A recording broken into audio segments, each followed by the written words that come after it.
ఎవరైనా సరే ఆరోగ్యంగా ఉండాలంటే శుభ్రత పాటించాలి. మరి శుభ్రత కావాలంటే ఎలిమ్ ప్రొడక్ట్స్ వాడాలి. నమస్కార్, నేను doctor K Nagaratna, head meteorological centre, Hyderabad. ప్రస్తుత వాతావరణ పరిస్థితులు చూసుకున్నట్లయితే ఈరోజు ఉదయం ఈ అల్పపీడనం ఏదైతే ఉందో అది మరింత తీవ్రత చెంది అది తీవ్ర అల్పపీడనంగా అదే ప్రదేశంలో ఉత్తర కోస్టల్ ఆంధ్రప్రదేశ్ మరియు దక్షిణ ఒడిశా తీరాల వెంబడిగా పశ్చిమ మధ్య బంగాళాఖాత ప్రాంతాల్లో కేంద్రీకృతమయ్యింది. దీని అనుబంధంగా ఉన్నటువంటి ఉపరితల ఆవర్తనం 9.6 కిలోమీటర్ల ఎత్తున కొనసాగుతుంది.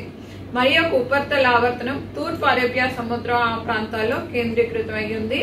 అయితే విదర్భ ఆ ప్రాంతాల్లో మరి ఒక ఉపరితల ఆవర్తనం ఈ నైరుతి ఋతుపవనాల ద్రోణితోటి కలయిక చెంది ఆ ప్రదేశాల్లో కేంద్రీకృతమైంది. ఈ ఉపరితల ఆవర్తనం మరియు అల్పపీడన ప్రభావం వల్ల రానున్న 24 గంటలు తెలంగాణ ప్రాంతాల్లో విస్తారంగా తేలికపాటి నుంచి మోస్తారు వర్షాలు కురిసే అవకాశం ఉంది. అట్లాగే కొన్ని చోట్ల తేలికపాటి నుంచి మోస్తారు వర్షాలతో పాటుగా భారీ అతి భారీ వర్ష సూచనలు కూడా జారీ చేయటం జరిగింది. అట్లాగే తూర్పు జిల్లాల్లో 1-2-3 జిల్లాల్లోని అత్యంత భారీ వర్షం కూడా 1-2 ప్రదేశాల్లో నమోదయ్యే అవకాశం కనిపిస్తుంది.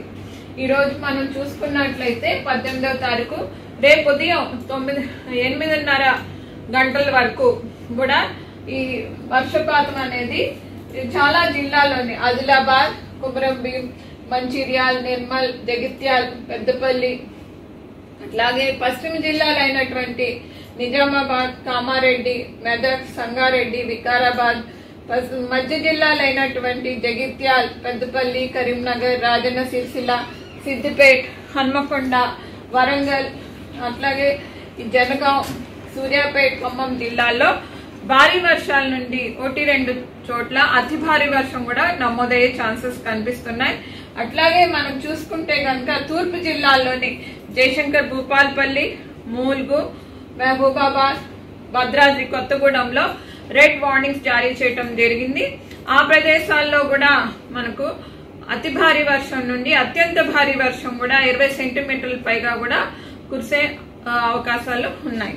ఇక మిగతా జిల్లాల్లో దక్షిణ జిల్లాలు అట్లాగే హైదరాబాద్ పరిసర జిల్లాల్లో కూడా మనకి ఈరోజు మోస్తారు వర్షాలు నమోదైనప్పటికీ 1-2 చోట్ల భారీ వర్షాలు కూడా నమోదయ్యే అవకాశాలు కనిపిస్తున్నాయి.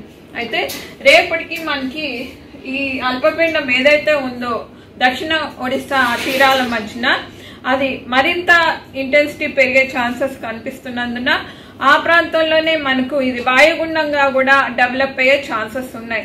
సో దీని ప్రభావం వల్ల మనకు ఉత్తర జిల్లాలో ఉమ్మడి ఆదిలాబాద్ జిల్లాలు, అట్లాగే కొన్ని నిజామాబాద్, నిర్మల్, కామారెడ్డి, మెదక్, అట్లాగే జయశంకర్, భూపాల్పల్లి ప్రాంతంలో కూడా మనకు తేలికపాటి మోస్తారు వర్షాలతో పాటుగా 1-2 చోట్ల భారీ వర్ష సూచనలు, అతి భారీ వర్ష సూచనలు కూడా జారీ చేయటం జరిగింది.